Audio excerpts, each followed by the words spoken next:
우리 자유에 계신 분들과 함께 우리 성전에 올라오셔서 함께 예배하시는데 서로 잠시 문안했으면 좋겠습니다.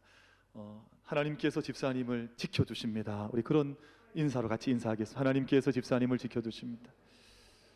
하나님께서 우리 장로님을 지켜주십니다. 예, 감사합니다.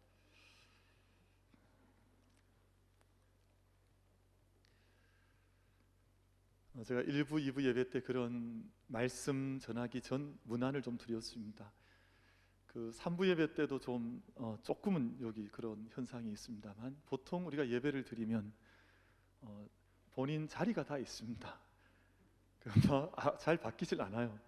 이게 우리 주일 예배만 그런 것이 아니라 새벽 예배도 그렇습니다. 그래서 본인 자리가 딱 있어서 가끔씩 이렇게 지금 본당 말고 우리 지하에서 새벽 예배 드릴 때, 코로나 전에 본당 지하가 그래도 이제 한 3, 40여 분 새벽 예배를 하면 이렇게 좀 간격 앉아서 기도하기가 참 좋거든요.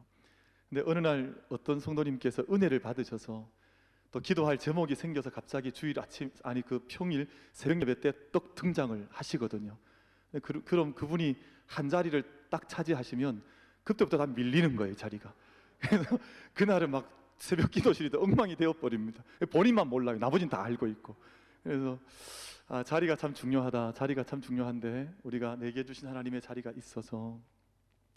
근데 보통 우리 공적 예배에 오시면 예배 자리를 보통 앞쪽에 잘 앉지 않으시고 이 홍해가 갈라지듯이 중간에 딱 갈라지고 뒤쪽에 주로 많이 앉으시더라고요. 그래서 오늘 1부 예배 때 뵀더니 이제 2, 3부는 그런 현상이 좀 없어요. 1부 때 보니까 이제 앞쪽이 조금 비어있는 느낌이 있어서 제가 참 지혜롭다 그랬습니다.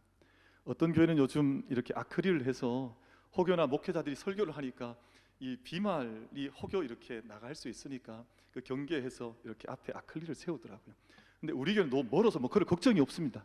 이게 뭐 또 주로 뒤쪽에 앉으시지 간격 멀지 이러니까 걱정 없이 저희가 함께 예배할 수 있어서 참 좋다 하는 생각을 하지만, 우리 사랑하는 우리 모든 만민 가족들께서 그 삶의 자리는 저마다 다 다를 수 있습니다. 어떤 이는 앞쪽을 선호하는 분도 계시고, 어떤 분은 또 제일 뒤쪽에 가야 좀 천국 온 것 같은 느낌도 계시고, 다 다르거든요. 그러나 그 자리가 어느 자리에 계시든지 간에 주님 앞에서 영적으로는 가장 가까운 자리가 될 수 있게 되기를 주님의 이름으로 축복합니다. 그래서 그 자리 앞자리면 앞자리, 또 뒷자리면 뒷자리, 그 자리가 어디든 관계없이 주님 안에, 우리가 초막이나 궁궐이나 주님 계신 곳이 하늘나라라 하셨는데 언제나 주님 앞에서 그 복되고 아름다운 믿음의 자리를 함께 지켜갈 수 있는 우리 모든 예배자들이 다 되시기를 주님의 이름으로 축복합니다. 인간의 역사는 혁명의 역사입니다. 수천 년 인간의 역사를 이렇게 되짚어 보면 인간은 언제나 그 레볼루션이라고 하는 혁명, 혹은 리포메이션이라고 하는 개혁을 통해서 삶이 이제는 굳어져 버리고 생명력을 잃어버릴 때 어떤 새로운 전기를 마련함으로 새 역사를 써내려 왔습니다. 그래서 혁명이라고 하는 그 이름의 뜻은 과거의 간섭이나 제도 방식을 깨뜨리고 질적으로 새로운 것을 급격하게 고치며 세워가는 것이 혁명이라는 말이 가지고 있는 문자적인 의미가 될 것입니다. 세상 세계사에서 가장 뚜렷한 한 흔적을 남겼던 혁명은 프랑스 혁명입니다. 전제 군주에 의해서 온 세상이 굳건하게 철권 통치처럼 그렇게 어두운 시대를 보낼 때 프랑스 혁명을 통해서 앙시eng 레짐이라 그러죠. 옛 체제, 구 모든 체제를 전복을 하여서 프랑스 혁명을 일으킨 후에 자유로운 세상, 평등한 세상, 그리고 바게라 그러죠. 이 넓은 형제가 온 세상이 가득한 그 세상을 이루기 위해서 행해졌던 일이 프랑스 혁명이라는 혁명이었습니다. 그 이후로 저희가 좀 돌아봐도 많은 혁명들이 있었습니다. 17세기 이후에 영국의 명예혁명, 그리고 미국의 독립혁명, 그리고 일본의 메이지 유신, 독일과 러시아의 혁명들을 통해서 그 세상이 어지러워질 때 피를 흘림으로 세상을 전복시킴으로 이 세상 속에 인간이 살만한 세상을 열어가야 한다고 하는 그런 혁명들이, 최근에도 뭐 튤립이라 그러나요? 무슨 혁명들이 그 아랍어권으로부터 이루어졌던 것들 저희가 기억을 하고 있습니다. 세상에 이런 정치적 혁명도 있지만 사실은 저희가 조금만 돌아보아도 산업혁명이라는 것도 있었습니다. 세상이 아무런 과학기술의 발전이 없을 때 이 모든 과학 문명이 열려지기 시작하면서 1차, 2차 3차, 지금은 4차 산업혁명이라고 부르고 있는 그 시대까지 우리가 진입해 들어오게 되었습니다. 잘 아시는 대로 1차 산업혁명은 전기기관이 발달을 했고 철도가 처음 움직여가기 시작했습니다. 세상이 얼마나 놀라웠겠습니까? 세상에 뭐 칙칙폭폭한 전기기관이 가는데 온 물류가 바뀌고 이동이 바뀌고 세상이 가까워지고 시간과 공간의 혁명들이 이런 산업혁명들을 통해서 일어나기 시작했습니다. 2차 산업혁명은 전기의 발명인데 전기가 발명되어지고 산업이 분업화되어지면서 세상이 또 다른 차원으로 한 걸음 더 발돋움하게 되었습니다. 3차 산업혁명은 1960년 이래로부터 반도체, 또 컴퓨팅, PC, 인터넷 같은 것들을 통해서 완전히 새로운 세계를 지금 저희가 함께 살고 있습니다. 아마 조선시대 때 세종대왕께서 그렇게 큰 업적을 남겨도 지금 아마 이 세상에 와서 우리 세상 보면 아마 뒤로 까무러치지 않겠습니까? 어떻게 이런 세상 왔냐? 완전히 혁명과 같은, 정말 역성혁명 같은 그런 혁명이 이 세상 속에 계속해서 이어져 내려왔습니다. 그런데 지금은 또 다른 시대가 되었습니다. 4차 산업혁명이 시작되면서 많은 전문가들이 어떤 표현을 하냐면 이번은 다르다. This time is different. 지금은 전과는 또 완전히 다른 세상이 우리 앞에 열려지고 있다 하는 이야기를 하는데요. 전 지구적인 변화에 대해서 함께 예고하고 있고, 그 중심을 견인하고 있는 기술과 학문들은 물리학, 그리고 디지털, 그리고 바이올로지컬 테크닉이라고 부르는 생물학적 기술들이 이 모든 4차 산업혁명을 지금 또 함께 견인해 나가고 있습니다. 클라우스 슈밥이라고 하는 분이죠. 다보스 포럼의 메인 게스트로 늘 참여하면서 온 세상의 변화를 심각하게 살피면서 진단해내고 있는 한 학자께서 향후 5년 10년 이내에 4차 산업혁명이 이루어지면서 티핑 포인트라고 하는 것이 이 세상 속에 밀어닥칠 것이다 라고 하는 것을 예견을 했습니다. 티핑 포인트라고 하는 것은 처음에는 아주 미미한데 이것들이 처음에는 잘 보이지 않습니다. 그런데 이 모든 것들이 무르익어서 어떤 때가 차면 과격한, 완전히 온 세상이 바뀌어지는 어떤 그런 시간적인 포인트를 가리켜서 티핑 포인트라고 하는데, 이 시간이 불과 5년, 10년 뒤면 온 세상에 밀어닥칠 것이다. 그때가 되면 최근에 그 전 세계 이 보고서를 발표했던 보고서에 따르면 이제 우리 옷 속에도 인터넷이 장착된다는 거예요. 그래서 걸어 다니면서 옷과 함께 인터넷이 함께 비추어지는, 이제는 사람 약사가 사라진다는, 이제는 이 컴퓨터가 다 약을 다 처방을 해주고 하니까 사람 모든 것들이 다 바뀌어지. 어쨌든 너무너무 많은 것들이 바뀌어서 다 이루 헤아릴 수 없을 만큼만 티핑 포인트가 온 세상에 밀어 닥칠 것이라는 그런 예견들을 쏟아내놓고 있습니다. 그런데 이 모든 1, 2, 3, 4차 산업혁명까지 오는 동안 4차 산업혁명의 첫 문을 여는 오늘 우리 시대에, 우리 이 시점에서 4차 산업혁명의 급제동을 건 사건이 생겼습니다. 그리고 또는 정반대 사건인데 4차 산업혁명을 긴박하게 불러들이는 그런 기점이 된 것이 바로 코로나 사건입니다. 이 모든 것들이 순적하게 지나가다가 갑자기 코로나가 불어닥치면서 온 세상이 일순간 다시 한번 인간의 본질에 대해서 질문하면서 4차 산업혁명에 대한 질문을 던지기 시작했습니다. 어떤 질문이냐 하면, 인류는 정말 겸손한 존재인가? 인류는 정말 겸손한가? 그리고 인류는 지금 4차 산업혁명을 걸어 들어갈, 이제 문은 열려졌는데 이 문을 열고 이 새로운 세계 안으로 들어갈 수 있는 준비가 정말 인류에게는 되어 있는 것인가 하는 한번 브레이크가 걸린 것입니다. 근데 그 이면에는 이 시간이 멈춰진 것이 아니라 오히려 어떤 측면에서는 훨씬 더 급속도로 4차 산업혁명의 시대 안으로 끌고 들어가는 블랙홀 같은 현상이 동시에 일어나면서, 또 다른 질문은, 인류는 정말 생명을 귀하게 생각하는가?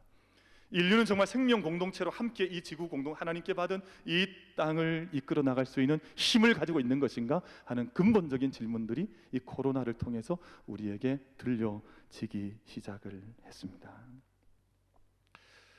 제가 이 말씀 어간에서 좀 말씀을 조금 멈추고 성경 안으로 좀 돌아가 보려고 하는데요.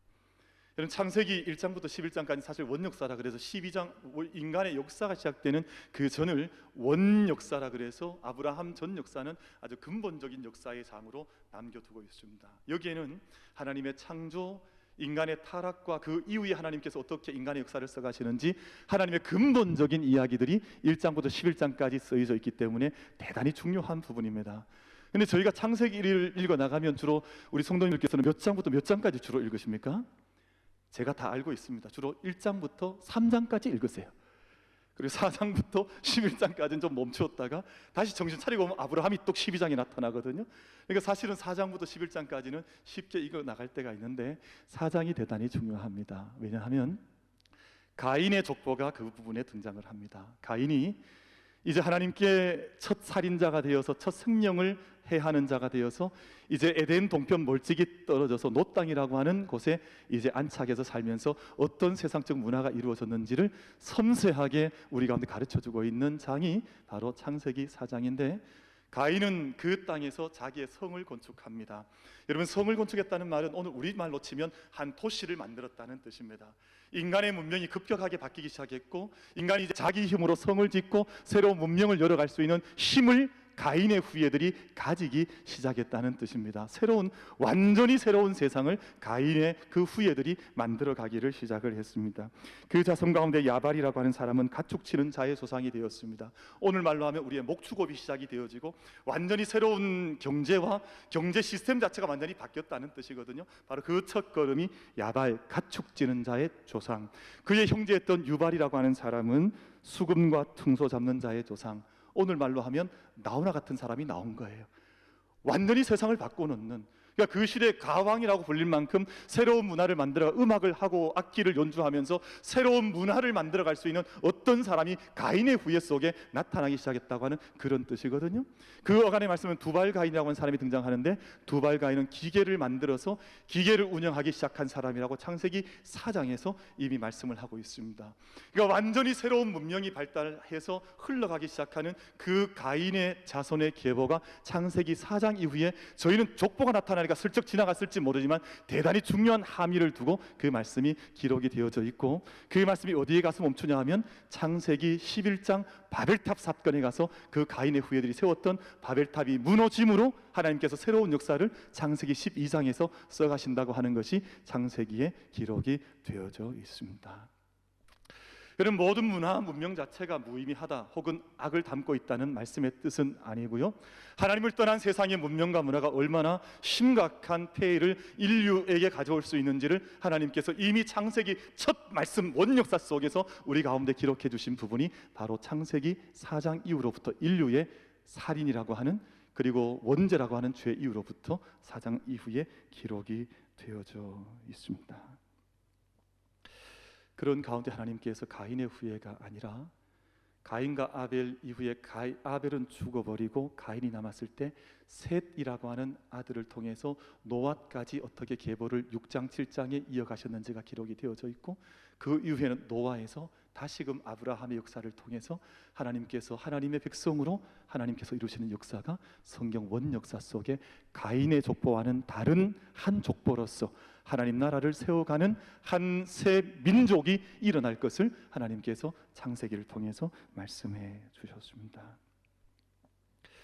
그럼 저는 그렇게 예측을 하고 있습니다. 아마 분명히 문명의 전환과 산업혁명이 4차 산업혁명뿐만 아니라 앞으로 하나님께서 언제 이 나라를 완성하실지 모르지만 예수 그리스도께서 다시금 오실 그때까지 인류의 역사가 지속되는 동안 4차, 5차 기하급수적인 문명의 전환과 발전이 분명히 따라올 것이라고 생각을 합니다만, 만약 이 세상 속에 문명의 깊이만 인간의 문명, 기술 문명만 더해져 간다면 분명히 인간의 제약도 그와 비례해서 더 깊어져 갈 것이라고 저는 분명히 성경을 통해서 믿는 바를 고백해 가고 있습니다.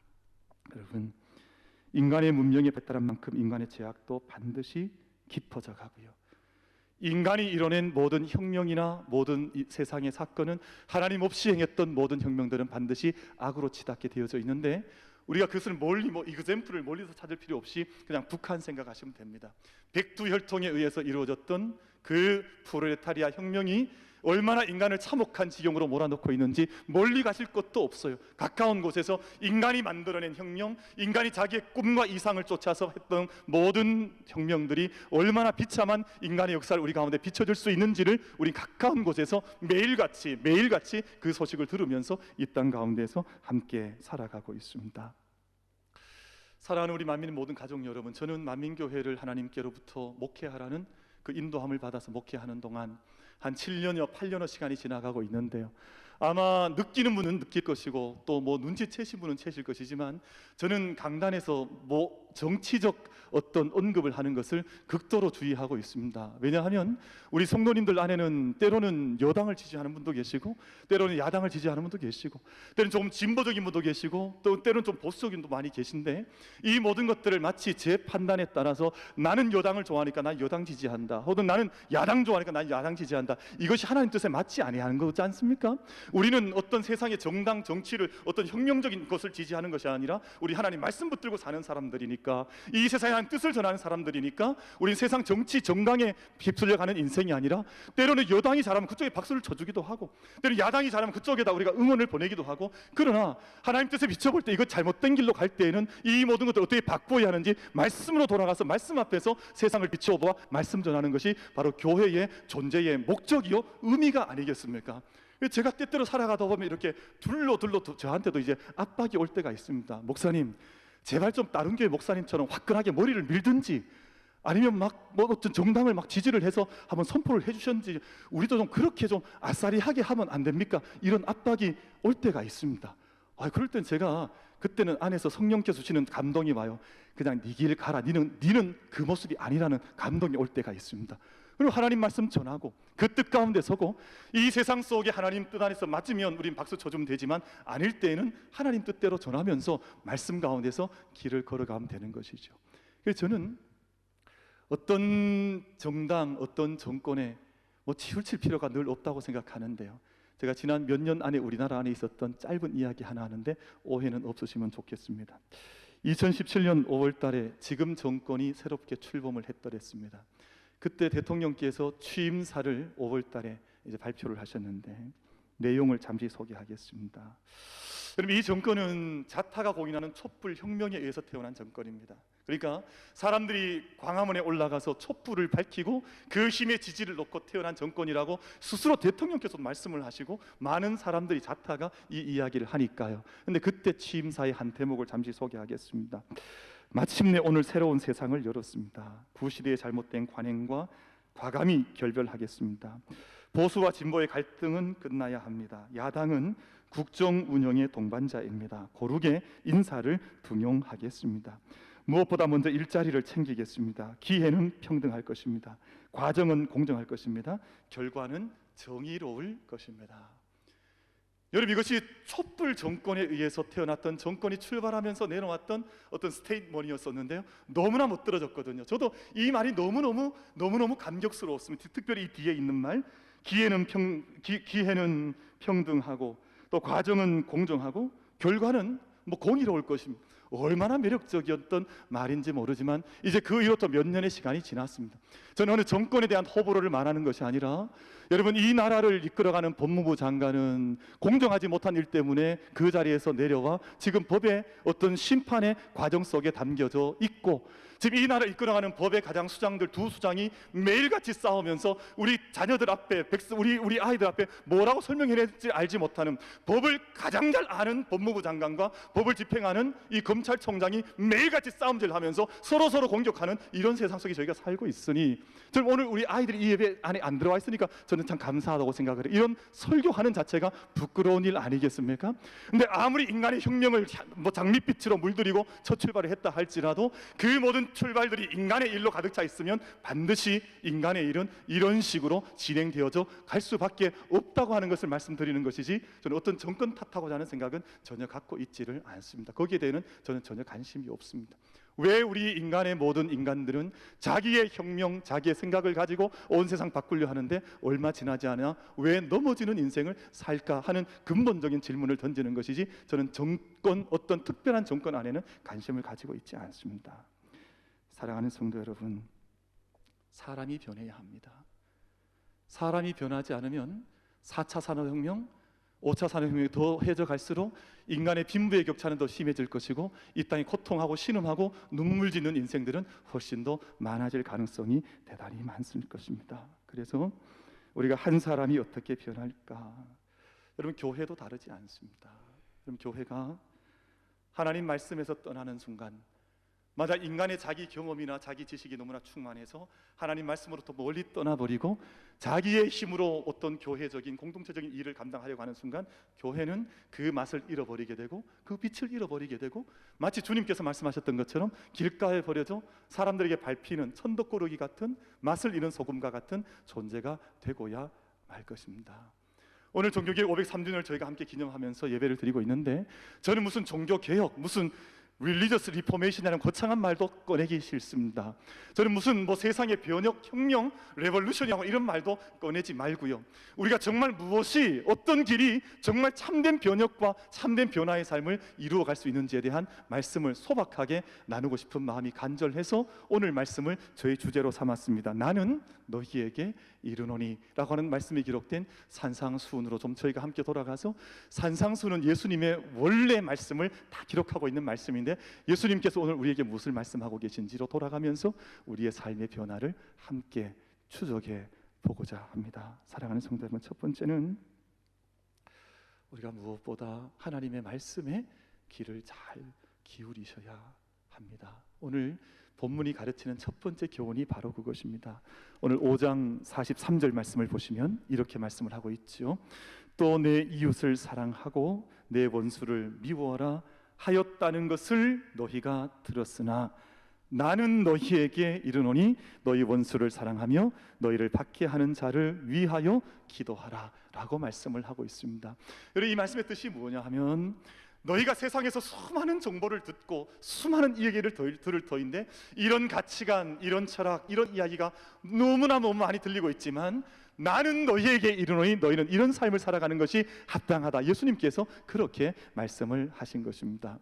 여러분, 원래 이 말씀은 43절 말씀은 율법학자들의 말입니다. 서기관과 바리새인들이 가장 종교를 잘 안다고 하는 사람들, 가장 당대에 뛰어난 종교인들이 했던 말인데요, 그러니까 율법에 대한 해석일 수도 있고 율법이 가르칠 수도 있는데, 하나님께서 이 말씀을 하셨을까요? 그럼 질문 한번 드려보고 싶어요. 내 이웃은 사랑하고 내 원수는 미워하라, 이렇게 율법학자들이 당시에 가르쳤기 때문에 많은 사람들이 이 소식을 들은 것입니다. 아, 우리 이웃들은 철저하게 사랑하되 우리 원수는 미워해도 되겠구나. 이것을 당시에 많은 제자들이 다, 그 당시에 사람들, 유대인들이 다 함께 듣고 있었고 보편적인 가치관이었습니다. 그러니까 유대인들은 사랑했지만 사마리아인은 개처럼 취급한 것입니다.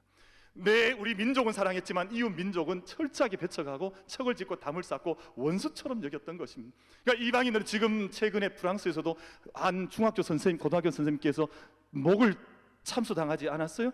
그런 가르침이 당시에도 있었고 지금도 종교 세계 속에 그런 가르침들이 횡행하니 지금 이 21세기에도 이 말도 되지 않는 일이 프랑스 도시 한복판에서 이루어져 나타나는 것 아니겠습니까? 여러분, 그들도 모세의 가르침을 따뜻하고 있고 한 사람들인데 정말 모세는 그렇게 가르쳤을까? 여러분, 말씀을 한 번 서로 소개를 드리고 싶어요. 출애굽기 말씀입니다.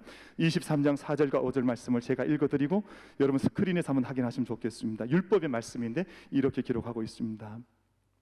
네가 만일 내 원수의 길 잃은 소나 나귀를 보거든 반드시 그 사람에게로 돌릴지라. 여러분, 내 원수가 소나 나귀를 키우고 있는데 어느 날 이 소가 나귀가 집을 나가서, 우리를 나가서 길을 잃어버렸습니다. 근데 우리가 옆에 살고 있다 그걸 본 거예요. 우리 마음이 어떨 것 같습니까, 여러분? 이야, 정말 꽃이다 이렇게 생각할 건 아니에요. 저희 드디어 저 사람이 키우던 소가 나귀가 다 도망갔으니까 얼마나 통쾌하겠습니까? 쾌재를 부르지 않겠습니까? 근데 하나님께서 그것을 기뻐하라 말씀하지 않으셨고 반드시 그 소와 나귀를 주인에게로 돌릴 것이요, 그걸 데려다가 그 원수 같은 사람에게 잃어버린 것을 찾아주라고 하나님께서 그렇게 율법을 말씀하셨습니다. 이어지는 말씀을 더 읽어보면, 네가 만일 너를 미워하는 자의 나귀가 짐을 싣고 엎드러짐을 보거든 그것을 버려두지 말고 그것을 도와 그 짐을 짐을 부릴지니라. 저는 이 말씀에 정말 마음이 녹아내렸습니다. 여러분, 제가 정말 미워하는 사람이 부리고 있는, 오늘 우리말로 하면 차가 사고가 나거나 어떤 큰 문제가 생겼으면 우리 원수가, 미워하는 나가 이런 일을 당했으니까 얼마나 통쾌할 것 아니겠어요? 드디어 잘 됐다, 이렇게 쾌재를 부르지 않겠습니까? 근데 율법은, 하나님 말씀은 그렇게 가르치신 적이 없습니다. 그 쓰러진 나귀와 소에서 짐을 부려주면서 그 모든 무거운 그 생의 짐을 덜어주는 삶을 사는 것이 합당하다, 이렇게 율법에서 가르치셨지, 내 이웃은 사랑하고 내 원수는 미워하라고 가르쳐지는 게 전혀 없으나, 당시의 종교인들 그렇게 가르친 것이 아니라 너 이웃만 사랑하면 돼, 내 원수는 미워하는 것이 족하다 라고 너희가 다 듣고 있지만, 주님께서 나는 너희에게 이르노니 말씀하시면서 이어지는 말씀을 하신 것이죠. 나는 너희에게 이르노니 너희 원수를 사랑하며 너희를 박해하는 자를 위하여 기도하라 라고 주님께서 친히 말씀하셨습니다. 사랑하는 우리 모든 예배자 여러분, 저는 종교개혁이 거대한 한 2년 전, 3년 전 종교개혁 500주년 플랜카드를 내걸고 세상이 떠들썩한 행사를 한다고 해서 세상이, 저는 의미 있는 변화가 나타나지 않는다고 믿고 있습니다. 우리가 정말 우리가 작은 겨자씨 하나를 갖고 우리가 정말 보이지 않는 하나님의 일을 갖다 할지라도 하나님의 음성을 듣고 그 음성에 응답함으로 세상 속에 하나님의 일하심과 역사하심과 지금도 하나님의 뜻을 이루어가고 계심을 함께 고백하면서 그 위에 우리의 믿음의 삶을 함께 올려드릴 수 있는 우리 만민 모든 예배자들이 다 될 수 있게 되기를 주님의 이름으로 축복합니다. 여러분, 우린 절대, 두 번째 말씀을 드리려고 그럽니다. 우린 절대 개혁의 주체가 스스로 되어서는 안 됩니다. 이 말씀을 오해하시지 말고요. 아니, 그럼 목사님, 그러면 뭐 개혁도 하지 말고 또 변혁도 하지 말고 우리가 종교 개혁도 일으키지 말고 그냥 가만히 있으라는 말입니까? 라는 그런 의미가 아니라, 여러분, 우리는 그 모든 일을 소중하게 생각하고 귀하게 생각하되 그 스스로의 주체가 되지 말라는 뜻입니다. 여러분, 세상에 이름난 어떤 혁명가들 치고 그 말로나 그 삶의 과정이 비참치 않은 이가 거의 없습니다. 여러분, 아까 말씀드렸던 것처럼 백두혈통 얼마나 좋았습니까? 처음에 온 나라를 다시금 구하고자 하는 어떤 민족의 정신을 계승해서 했다고 하나 인간의 일로 끝나니까 참혹한, 어떻게 도무지 표현할 길이 없는 나라로 변해져 있어서 도무지 설명할 길이 없습니다. 여러분, 그것이 인간의 이데올로기요, 인간의 철학이요, 인간의 혁명이 만들어낸 참혹한 참담한 결과가 아니겠습니까? 제가 오늘 아침 교회에 올라오는데 엘리베이터를 탔습니다. 그랬더니 거기 작은 뉴스가 나오는 스크린이 나오는데, 거기에 보니까 남미에서 언젠가 오래전에 혁명을 통해서 정권을 잡았던 자가 지금 수많은 불법으로 인해서 범죄자로 몰려 수감된다 하는 뉴스가 나오고 있더라고요. 여러분, 자기의, 자기 철학, 자기 생각으로 혁명을 이루는 사람은 그 혁명이 성공했던 것만큼 쉽게 부패하는 것이 인간이기 때문에, 지금 드리고 있는 말씀은 스스로 인간의 혁명의 주체가 될 것이 아니라 오늘 저희가 어디로 돌아가야 될까를 영적으로 민감히 살펴서 한번 보자는 것입니다. 오늘 본문 44절과 45절을 제가 보겠습니다. 나는 너희에게 이르노니 너희 원수를 사랑하며 너희를 박해하는 자를 위하여 기도하라. 이같이 한즉 하늘에 계신 너희 아버지의 아들이 되리니 라고 오늘 본문 가운데에서 말씀을 들려주고 있습니다. 그럼 참 혁명이라고 하는 것이 허무한 것 같아요. 인간의 의로 뭉쳐서 이런저런 뜻을 맞추어서 혁명했던 사람들이 세상에 정말 그냥 먼지처럼 흩어지는 바람처럼 그렇게 흔적 없이 사라진 이 땅에 혁명가들이 얼마나 많은지 모릅니다. 여러분, 저도 짧은 인생을 살았지만 제 주변에도 혁명가 같은 기질을 가지고 세상을 다 뒤집어 놓겠노라고 그렇게 큰 소리 치면서 살았던 사람들이 얼마나 많았는지 모릅니다. 저도 많이 만났고 아마 우리 성도님들께서도 많이 만나셨지 않겠습니까? 내가 만약 정권을 잡으면, 내가 이 정권을 찬탈하면 세상이 바뀌노라고. 아까 우리 대통령께서 하셨던 말씀도 마찬가지 아닙니까? 제가 잠시 소개했었지만, 내가 그 했던 말 중에 이제는 새로운 시대가 열렸다고 과감하게 선포를 했으나, 지금 제가 몇 년의 시간이 흘렀지만 인간의 정권에 의해서 세상이 어떻게 그렇게 한꺼번에 바뀔 수 있는지, 저는 그렇게 말하는 정치인들 보면 대단히 의혹스러울 때가 많고, 정말 한 사람의 힘으로 세상이 바뀌어질까 질문을, 퀘스천을 수십 번씩 던진 때가 얼마나 자주 있는지 모릅니다. 여러분, 성경을 한 말씀 제가 잠시 소개하겠습니다. 사도행전 5장 36절 37절 말씀. 여러분, 이 말씀 속에서 혁명가들의 이름이 등장을 하기 때문에 제가 잠시 소개하려고 합니다. 이전에 드다가 일어나 스스로 선전함에 사람이 약 400명이나 따르더니 그가 죽임을 당함에 따르던 모든 사람이 흩어져 없어져 버렸고, 그 호적할 때에 갈릴리 유다가 일어나 백성을 꾀어 따르게 하다가 그도 망한즉 따르던 모든 사람들이 흩어졌느니라. 여러분, 오늘 이 말씀 속에 사도행전 5장 말씀 속에 얘기하는 것은 세상 속에 끊임없이 혁명가들이 나타난다는 거예요. 유다 같은 사람들, 드다 같은 사람들이 일어나 함께 혁명을 추구하다가 이것이 쓰러지면 모든 사람들이 흩어져 버리는 그런 어둠 속에 우리가 이 세상을 함께 믿음 앞에서 함께 경주해 나가고 있습니다. 사랑하는 성도 여러분, 그러므로 저는 이 세상에 있는 인간은 제가 존경할 부분도 많고 사랑할 부분도 많고 인정해 줘야 할 부분도 많지만 근본적인 참된 세상에 하나님의 은총과 혁명은 하늘로부터 오는 것인 줄 믿고 땅으로부터의 개선이 아니라 위로부터 오시는 하나님의 은총을 함께 힘입을 수 있는 우리 만민의 모든 가족들이 다 될 수 있게 되기를 주님의 이름으로 축복합니다. 그래서 사람의 일 구하는 데 가실 필요 없어요. 사람의 일에 이리저리 현혹될 일 없습니다. 벌써 우리나라 시끄럽지 않습니까, 여러분? 다음 대선에 여당은 누굴 대표로 내밀지, 여당은 누구 대표를 내밀지 치열한 정치적인 공방 속에서, 정치 공학 속에서 이 일이 만들어져 가고 있지 않습니까? 여러분, 거기에 귀 기울일 것 없이 우리 믿음의 사람들은 그럴 시간이 있으면 하나님께 하늘 뜻을 구하고 하늘의 은총이 임할 것을 구하고 주님의 뜻을 구하면 그 백성 주님께서 책임지시고 그 다음 세대 주님께서 책임지시고 하나님의 일을 이루어 가실 것이니 위로부터 임하는 하나님의 은혜를 함께 구할 수 있는 우리 모든 만민 가족들이 다 될 수 있게 되기를 주님의 이름으로 축복합니다. 여러분, 사도행전 1장 8절 말씀 저 너무너무 사랑하는 말씀인데요, 이렇게 말씀을 기록하고 있습니다. 오직 성령이 너희에게 임하시면 너희가 권능을 받고 예루살렘과 온 유대와 사마리아와 땅끝까지 이르러 내 증인이 되리라. 이 땅이 이루어졌던 어떤 갈릴리의 유다라든지 드다 같은 변혁자들에 의해서 세상이 바뀌어지는 것이 아니라 하늘의 성령께서 너희 가운데 임하시면 너희가 변화를 받고 너희의 변화가 결국은 예루살렘과 유다와 사마리아 땅끝까지 이르러 그 모든 변화가 이루어져 간다는 하나님의 약속의 말씀이 이렇게 선포되어져 있는 것 아니겠습니까? 고린도후서 5장 17절 말씀, 그런즉 누구든지 그리스도 안에 있으면 새로운 피조물이라 이전 것은 지나갔으니 보라 새 것이 되었도다. 여러분, 하늘이 땅에 심겨지는 참된 혁명이라면 저는 가하다 생각합니다.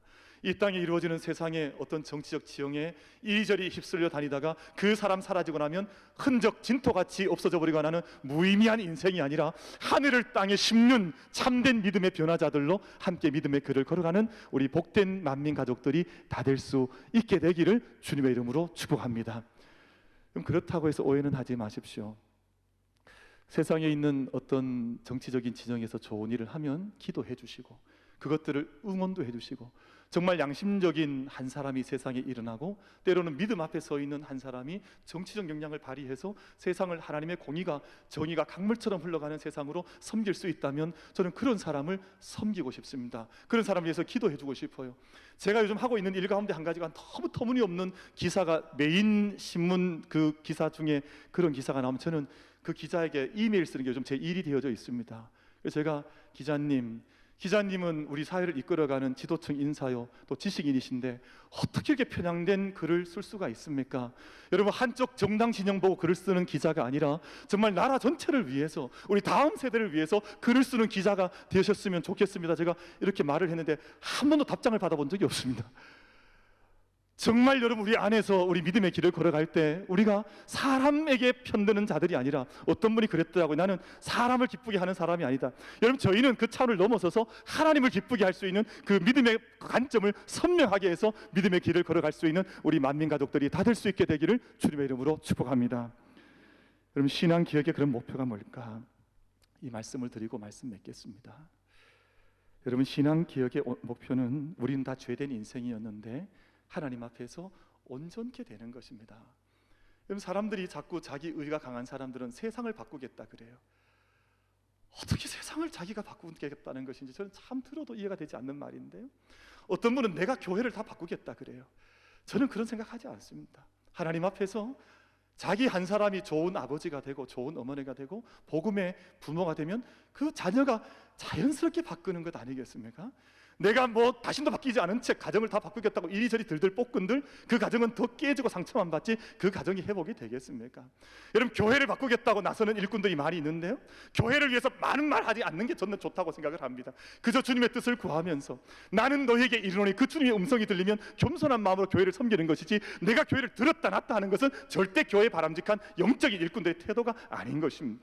그러므로 주님께서 오늘 내게 무슨 말씀을 하시는지, 정말 나는 온전한 사람인지 온전한 목사인지를 돌아보면서 그 자리를 섬겨 나갈 때, 여러분, 돌 하나가 물 위에 떨어지거나 하면 그 돌이 고기만 딱 하고 떨어지는 것이 아니라 동심원이 그려지지 않아요. 이리저리 물결 파도가 일면서 그 파도가 모든 곳에 영향을 미치게 되어져 있습니다. 우리가 온전한 한 사람이 되는 것, 여러분, 세상 내가 막 뒤집어 놓겠다고 하는 것도 젊을 때 저는 인정을 하면 좋다고 생각합니다만, 믿음 앞에서 바른 뜻을 품고 믿음과 함께 그 길을 걸어갈 수 있도록, 젊은이들이 큰 꿈을 꿀 수 있도록, 참된 변화자가 될 수 있도록, 자기는 엉망인데 세상 바꾸겠다는 것이 아니라 내게 주신 인격과 성품과 말씀 붙들고 세상을 섬기겠다는 그런 일꾼들이 만민교회에서 계속해서 설 수 있도록 기도로 중보할 수 있는 우리 모든 예배자들이 될 수 있게 되기를 주님의 이름으로 축복합니다. 그래서 겸손하게 한 아이를 위해서 기도하고, 정말 이 아기가 인격이 변했다는 것을 알면 정말 세상 사람들이 그 아이 때문에 4차 산업혁명이 오든 5차가 오든 관계없이 세상이 함께 생명이 살아나는 그 일을 꿈꿀 수 있는 자녀들이 설 수 있다면 그보다 더 감격스러운 일이 어디에 있겠습니까? 여러분, 요즘은 다 편향되어지는 세대를 살고 있습니다. 말씀을 좀 정리하고 싶은데요, 여러분, 고린도 교회는 참 한쪽으로 기울어졌던 교회였습니다. 그래서 교회가 다 나뉘어지고, 나는 아볼로, 나는 게바, 나는 그리스도파 해서 막 교회가 막 엉망이 되고, 또 참담한 일들이 교회 안에 일어나고, 막 이런 일들이 있었습니다. 왜 그러냐 하면 영적인 메커니즘, 알고리즘에 의한 이 영적 편향, 생각의 편향 때문에 이루어지는 일들이었는데, 사도 바울께서 주님의 감동을 받아 기록하셨던 고린도전서 13장 말씀에 보면 이 모든 것들에 대한 해결책을, 또 길을 열어주셨는데, 그것이 바로 사랑이라는 것입니다. 사랑. 제가 좀 소개를 잠시 하겠습니다. 예언도 피하고 방언도 고치고 지식도 피하리라. 우리는 부분적으로 알고 부분적으로 예언하니 온전한 것이 올 때에는 부분적으로 하던 모든 것이 패하리라. 그러므로 내가 어렸을 때는 말하는 것이 어린아이와 같고, 깨닫는 것이 어린아이와 같고, 생각하는 것이 어린아이와 같다가 장성한 사람이 되어서는 어린아이의 일을 버렸노라. 우리가 지금은 거울로 보는 것 같이 희미하나 그때에는 얼굴과 얼굴을 대하여 볼 것이요, 지금은 내가 부분적으로 아나 그때에는 주께서 나를 아신 것 같이 내가 온전히 알리라 라는 말씀을 주셨습니다. 온전한 삶을 이루라는 것입니다. 그러니까 언젠가부터 우리나라에 큰 정치인이 없어졌지 않습니까? 큰 어른이 사라지지 않았습니까? 왜냐하면 부분만, 어린아이처럼 자기 것만 가진 확증 편향자들이 이 세상에 많이 나타나기 때문에 그렇습니다. 근데 물질 문명이 발달하게 되면 확증 편향이 불어나게 되어져 있습니다. 왜냐하면 여러분, 혹시 최근에 우리 유튜브 좀 해보신 분들 계십니까? 유튜브? 우리 만민교회 유튜브 아예 안 하신다, 그렇죠? 보니까 아무도 유튜브를 안 보시고 늘 성경과 기도와 여기에 전무하시는 걸로 제가 이해하고 있겠습니다. 보니까 아무도 유튜브를 안 보신다고 반응하신 것 같아서. 여러분, 근데 유튜브가 참 재미있습니다. 이게 알고리즘에 의한 것인데 확증 편향이 아주 결정적으로 나타나는 툴인데요, 내가 만약 축구를 좋아하면 내가 축구를 한번 열어봤는데 그 다음부터 열려지는 모든 유튜브는 축구와 관련된 내용만 제게 들어오게 되어 있습니다. 참 과학자들, 기술자들이 참 머리가 대단합니다. 그러니까 이 사람이 좋아하는 것만 보내주는 거예요. 만약 우리 여집사님들 중에 옷을 쇼핑하는 걸 좋아해서 옷을 자꾸만 찾아보면 유튜브에 열려지는 것은 다 옷에 대한 이야기만 다 들어오게 되어져 있습니다. 그래서 그 사람이 거기에 완전히 빠져 살도록 만드는 것이 요즘 과학의 메커니즘으로, 알고리즘으로 우리 생각을 그렇게 지배하고 있습니다.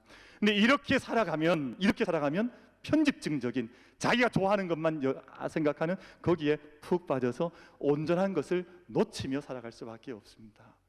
그래서 오늘 저희가 이 시대를 살면서 정말 어떻게 우리 삶을 바꿔갈 수 있을까? 오늘 말씀처럼 나는 너희에게 이르노니, 너희가 듣고 싶은 것만 듣는 것이 아니라 하나님의 음성을 듣자는 것입니다. 하나님께서 내게 말씀하신 그 음성을 듣고 우리 삶을 새롭게 바꿔 나갈 때 정말 진정한 참된 변혁과 개혁과 혁명 같은 하늘 혁명, 참된 생명에 속한 일들이 우리 가운데 이루어지니 우리가 그 삶을 살라는 것입니다. 근데 그것이 나의 힘이 아니라 위로부터 임하는 오직 성령이 너에게 임하시면 너희가 권능을 받고, 이 땅에 있는 인간의 힘이 아니라 하나님께로부터 이 힘을 받아서 온전함을 함께 이루어갈 수 있는 우리 만민 모든 가족들, 우리 모든 예배자들 다 되시기를 주님의 이름으로 축복합니다. 기도하겠습니다.